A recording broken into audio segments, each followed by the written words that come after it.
Tumalima na ang mga e-wallet sa utos ng Bangko Sentral ng Pilipinas na mag-unlink sa mga online gambling app. Pero ayon sa isang senador, may mga online gambling firms na lumilipat sa mga messaging apps at online shops. Balita hatid ni Darlene Kai. Dati po, pag open mo, makikita mo sa ngayon po, pag click ko talaga, wala na siya. Pagbukas si Johnny ng kanyang e-wallet, hindi na ito nakalink sa online sugal na bilang rider ay naging libangan daw niya kapag nakatambay at wala pang booking. Sa utos kasi ng BSP o Bangko Sentral ng Pilipinas, wala na ang link at icon ng gambling app at website sa mga e-wallet. Sa GCash, makikita agad ang advisory na nagsasabing tatalima sila sa utos ng BSP. August 16, sinuspinde na nila ang access sa gaming.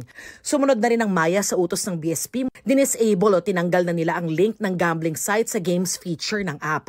Unang inanunsyo ni BSP Deputy Governor Mamerto Taconan ang pag-unlink ng online gambling platform sa hearing ng Senate Committee on Games and Amusement kasunod ng mga panawagang iban ang online gambling. Epektibo raw ito hanggang maisapinal nila ang mga pulisya tungkol sa online gambling payment services. Malaking tulong daw ito para sa mga nag-online gambling. Para sa akin po, hindi na po siguro. Para maiwasan na rin. Hindi lang ako, basta sa mga nakakarami din. For me, malaking bagay ma'am. Kasi kagaya sa akin, isang rider. Pag may mga pasahero nagbabayad through GCash, kahit mga pangkain mo lang, isugal pa.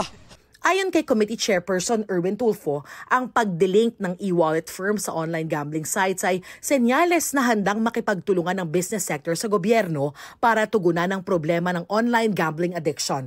Pero dapat din anyang silipin ng ibang online platforms dahil lumipat daw ang online gambling firm sa mga messaging app at online shopping platform.